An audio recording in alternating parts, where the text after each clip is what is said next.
Most men never realize the moment they lost control of themselves. It did not happen in some grand tragedy. It did not happen when the world collapsed around them. It happened quietly, slowly, almost invisibly, one compromise at a time, one emotional outburst at a time, one excuse at a time. One morning they chose comfort instead of discipline. One evening they chose distraction instead of reflection. And eventually, without even noticing, they became servants to their impulses. That is the true danger we face. Not pain, not failure, not hardship. Weakness. The kind of weakness that hides beneath smiles and modern distractions. The kind that turns men into creatures ruled entirely by emotion. Panic controls them. Anger controls them. Lust controls them. Fear controls them. They speak about freedom while being chained to every impulse that enters their mind. And the worst part is that society now rewards this instability. It celebrates emotional chaos as authenticity. It treats self-control as repression. It mocks restraint as weakness. But the ancients understood something terrifying.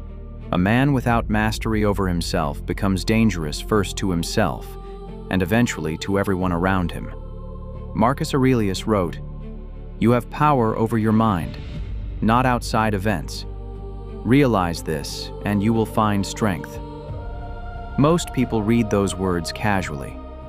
We do not. We understand the brutality hidden inside them, because if our minds are not under our command, then nothing else truly belongs to us. Not our future, not our peace, not our purpose. And so every morning becomes a battlefield, not against the world, against ourselves. The alarm clock rings before the sun rises, and immediately the war begins. The body begs for more comfort. The mind searches for excuses. Stay in bed. Start tomorrow. You deserve rest. Nobody will know. But this is where weak men lose themselves. They negotiate with their lower nature. They hand authority over to temporary feelings. And temporary feelings always create permanent consequences. We must become ruthless here, because discipline is not built during moments of motivation. It is built in moments of resistance, when every emotion says no, but we move anyway. Epictetus warned us about this nearly 2,000 years ago when he said, "No man is free who is not master of himself." Freedom is not doing whatever we feel like doing. That is slavery disguised as pleasure. Real freedom is the ability to act correctly despite emotion. So we rise. Not because it feels good, not because we are inspired, but because our word to ourselves must mean something.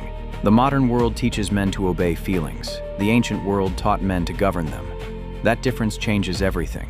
One path creates fragile minds that collapse under pressure.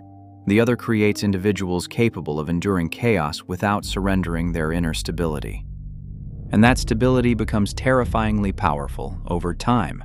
Because once a man realizes he does not have to obey every emotion that enters his mind, he becomes difficult to manipulate. Fear loses its grip. Anxiety weakens. Desire becomes quieter. He starts walking through life with a calmness that unsettles people who are addicted to emotional extremes. This is why the morning matters so much. It reveals who is truly in control. The weak wake up reacting. We wake up deciding. The first action is silence. Before the noise of the world enters the mind, we sit alone with ourselves. No endless scrolling, no chaotic entertainment, no immediate escape from thought, just stillness. And in that stillness, many men discover something horrifying. They are deeply uncomfortable being alone with their own minds. The distractions were never entertainment. They were sedation. Seneca once wrote, "To be everywhere is to be nowhere." Modern men are mentally everywhere. Their minds are fragmented across endless information, endless opinions, endless stimulation. And because of this, they never develop depth. Their inner world becomes weak because it is constantly interrupted. So we reclaim the morning. We sit with our thoughts before the world infects them. At first, this feels unbearable.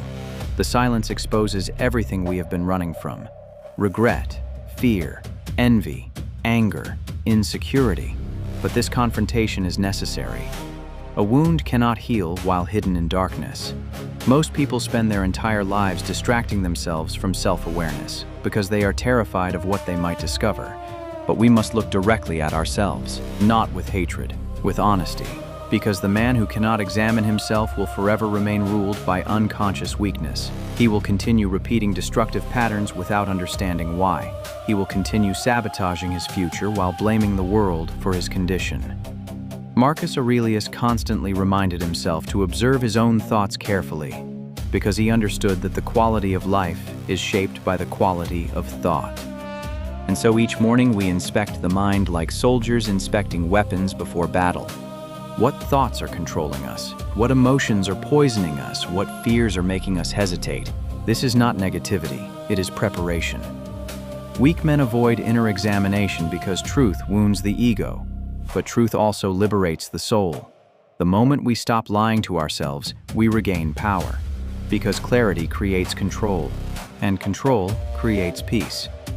The second action is voluntary hardship. Before life forces suffering upon us, we choose difficulty ourselves.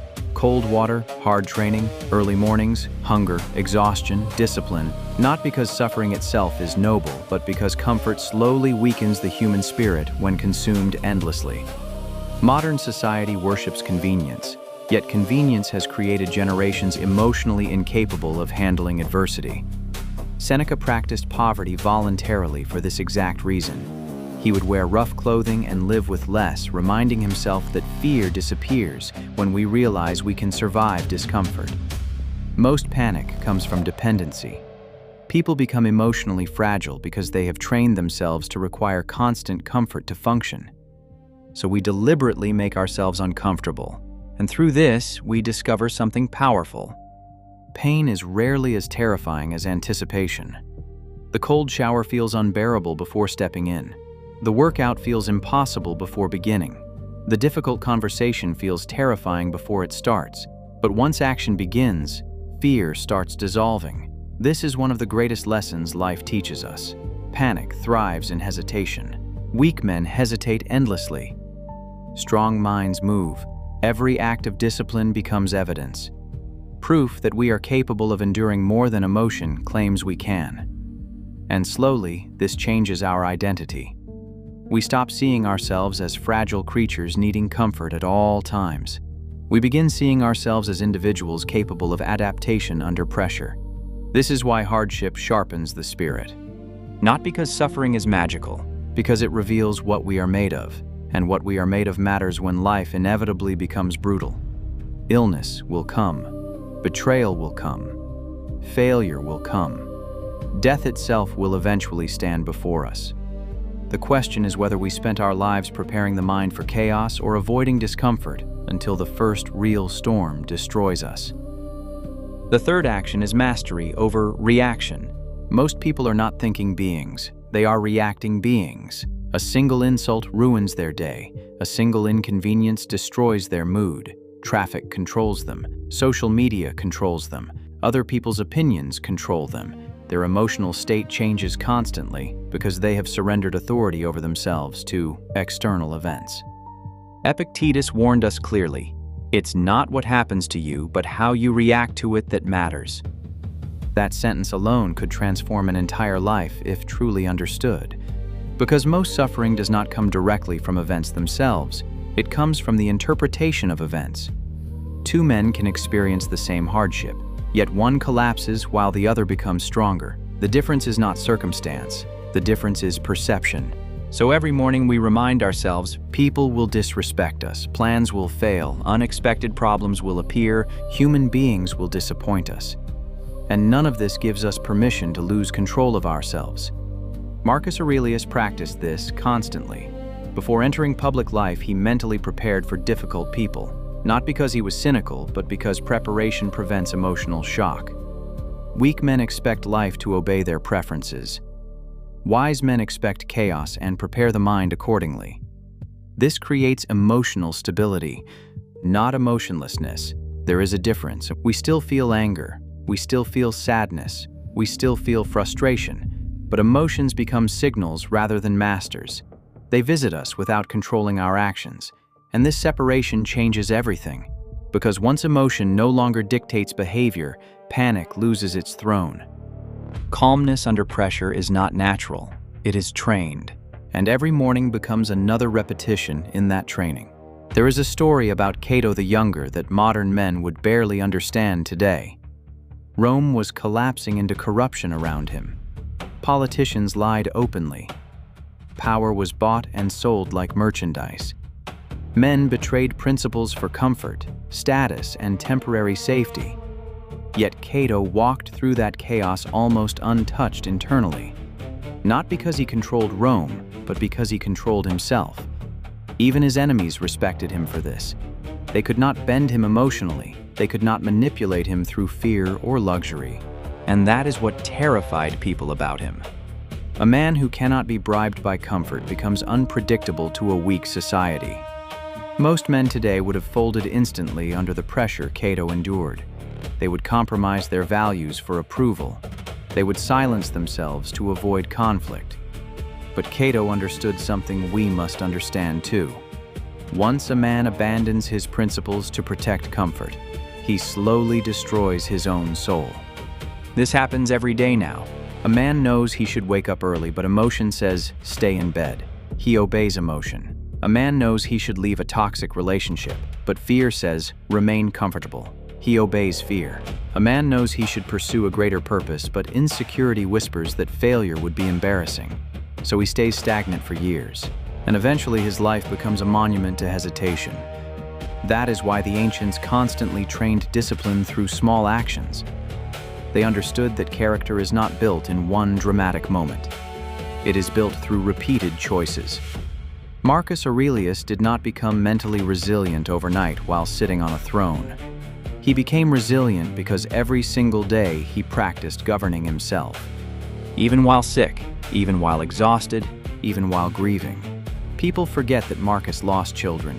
He endured war, betrayal, political pressure, disease spreading through the empire. Yet when reading his private writings, there is no endless self-pity. No emotional theatrics. Instead, there is constant self-correction. Constant reminders to remain steady. Waste no more time arguing what a good man should be. Be one. That line alone destroys countless excuses, because weak men love philosophy as entertainment.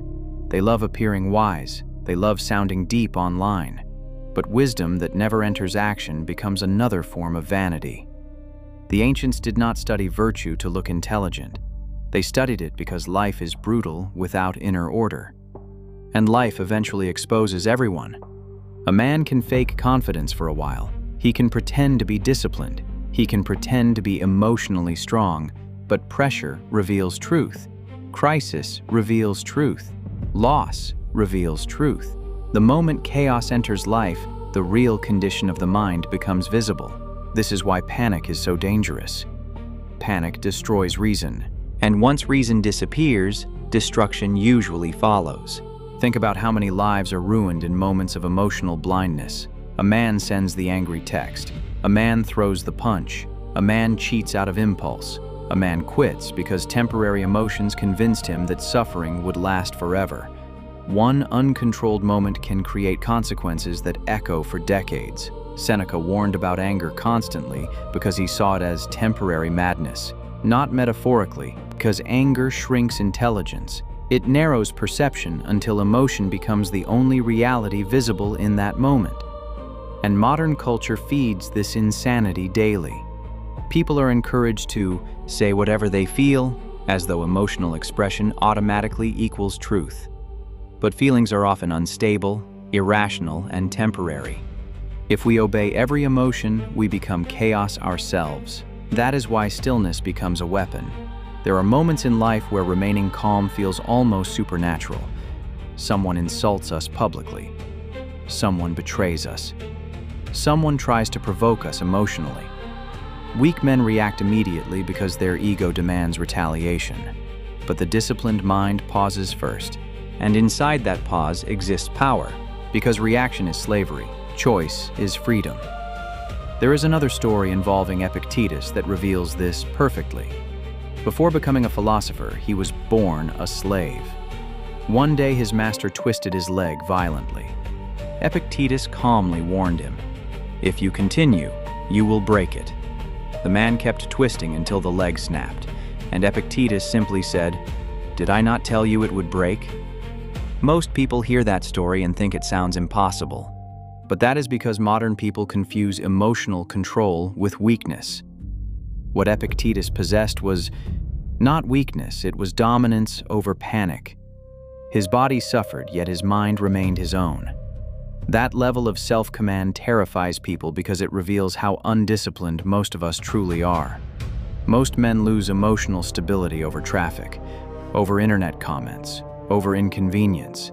Yet this man maintained composure while suffering physically. That is mastery. And no, we may never reach that level completely, but the pursuit itself transforms us. Every morning we practice becoming less reactive, less controlled by fear, less controlled by ego, less controlled by craving. We stop worshiping comfort and begin worshiping clarity, because clarity saves lives. When panic enters a room, intelligent people suddenly become foolish. History proves this repeatedly. Entire crowds become irrational under fear. Individuals betray morality under pressure. Weak minds spread emotional chaos like fire because they never train themselves to remain centered during adversity. But disciplined individuals become anchors during storms. Notice who people instinctively look toward during crisis. The calm person. The steady person, the one who does not emotionally collapse when things go wrong. That calmness is not accidental. It is earned through years of inner work that nobody sees, through silent mornings, through hardship willingly embraced, through countless battles against impulse. The world only sees composure during the storm. It does not see the years spent preparing for it. And preparation changes destiny.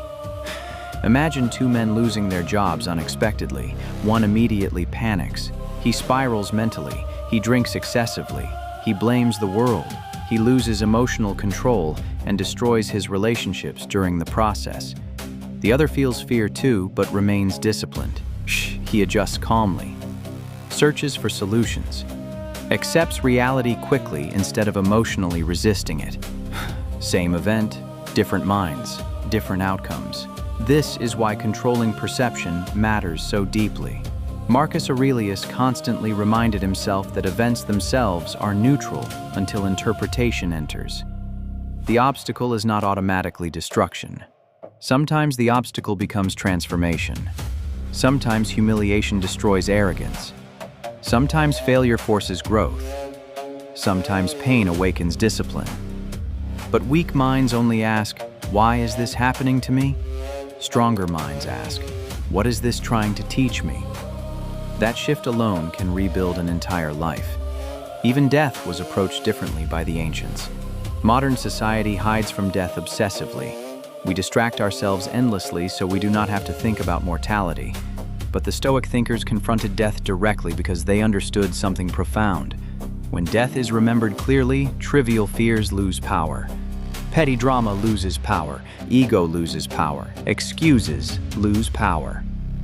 Marcus Aurelius wrote, "You could leave life right now. Let that determine what you do and say and think." Not as pessimism, as liberation. Because once we remember time is limited, we stop wasting years trapped in emotional nonsense. We stop delaying discipline. We stop waiting for perfect circumstances. We stop acting as though endless tomorrows are guaranteed. Death sharpens purpose if we allow it to. And perhaps that is the deepest difference between weak men and disciplined men. Weak men want escape. Disciplined men want truth, even when truth is uncomfortable, especially when truth is uncomfortable, because truth is what ultimately forges the soul into something unshakable. Most people misunderstand the Spartans completely. They imagine nothing but violence, screaming warriors, and endless battle. But beneath the shields and spears existed something deeper, a philosophy of endurance, a belief that fear must never become master over the soul. The Spartans understood what many modern men desperately avoid. Comfort weakens character when it becomes the center of life. Leonidas knew the Persians outnumbered him beyond reason. He knew many of the men marching beside him would never see home again. And still he walked forward calmly. That calmness is what matters, not the battle itself. Because courage is not the absence of fear, Courage is movement, despite fear. Weak men think bravery means never feeling panic, but even the strongest warriors in history felt fear clawing at their minds. The difference is that disciplined men refuse to surrender authority to it. That is why the story of Thermopylae still survives thousands of years later. It was not merely about war, it was about mastery over terror. There is a moment recorded by ancient historians where Persian messengers warned the Spartans that their arrows would blot out the sun. Most armies would hear that and mentally collapse before battle even began. But Dionysius, one of the Spartan warriors, reportedly answered calmly, "Then we shall fight in the shade." That response carries the entire philosophy within it. No panic, no emotional breakdown, no begging reality to become easier. Just acceptance and action. Modern people struggle because they constantly emotionally resist reality. They waste enormous amounts of mental energy wishing situations were different instead of preparing themselves to endure them. But the Spartan mind accepted hardship immediately. Once reality became clear, emotion no longer mattered. The only thing left was duty. And that mindset creates terrifying resilience. Because when a man fully accepts difficulty beforehand, he becomes difficult to shake psychologically. Insults lose power over him. Obstacles lose power over him. Fear loses much of its control because he already made peace with discomfort long ago. This is exactly why Spartan training was so brutal from childhood. Not because suffering itself was worshipped, because weakness was dangerous. The Spartans understood that an undisciplined mind could destroy an entire group during moments of crisis. Panic spreads quickly among human beings. One frightened man can infect everyone around him emotionally, and this remains true today. Look at how easily crowds become irrational. Look how quickly fear spreads online. Most people absorb emotions from others without even realizing it, but the disciplined mind resists emotional contagion. Leonidas could not afford emotional instability. Imagine standing before one of the largest military forces the ancient world had ever seen. Imagine hearing the ground shake beneath marching armies. Imagine knowing death was almost certain. Most men would mentally break before the first clash even happened. Yet the Spartans reportedly combed their hair calmly before battle. Think about that. The Persians saw this and were confused by it. But to the Spartans, composure was part of discipline. Panic dishonored the mind. Emotional chaos weakened focus. So even in the shadow of death, they carried themselves with control. That level of self-command feels almost inhuman now, because modern culture conditions people to react emotionally to everything. Every inconvenience becomes catastrophe. Every disagreement becomes outrage. Every discomfort becomes suffering. People are drowning in emotional excess because nobody taught them how to govern themselves internally. But the Spartan understood that emotions must kneel before purpose. And purpose gives men extraordinary endurance. Leonidas was not fighting because victory was guaranteed. That is important. Weak men only act when success feels likely.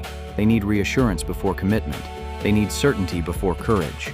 But some battles must be fought because they are right, regardless of outcome. This is one of the hardest truths for modern minds to understand. Duty is not dependent on comfort. Honor is not dependent on survival. Character is not dependent on reward. The ancient world respected men who remained true under impossible conditions because they understood how rare that actually is. Most people abandon principles the moment life becomes painful, but disciplined men reveal themselves during hardship.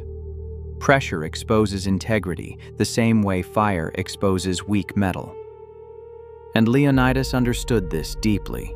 There is another powerful detail about the Spartans that often gets overlooked: simplicity. Their lives were stripped down intentionally. Luxury was viewed with suspicion because excessive comfort softens resolve.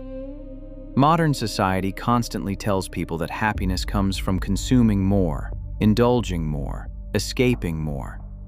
Yet endless indulgence often creates anxious, fragile people who cannot tolerate discomfort. The Spartan mindset moved in the opposite direction. Less dependence, less complaint, less emotional excess, more endurance, more clarity, more discipline. And strangely enough, this often creates deeper peace. Because peace does not come from controlling the external world perfectly. That is impossible. Peace comes from becoming internally stronger than external chaos.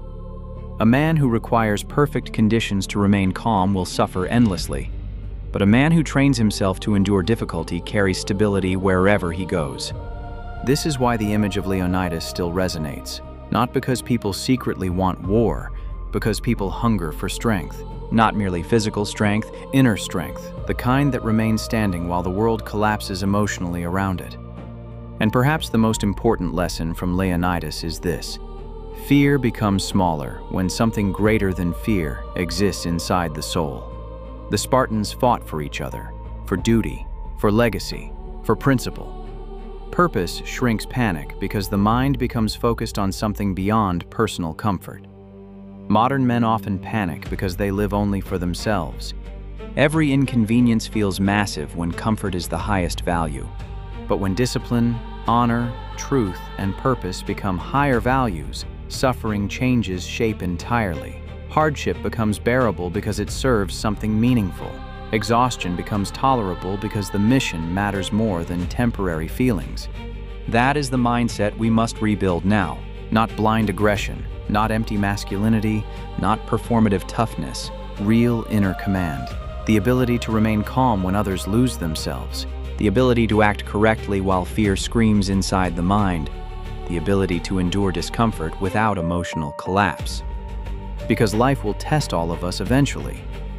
And in that moment, panic will either own the mind or discipline will.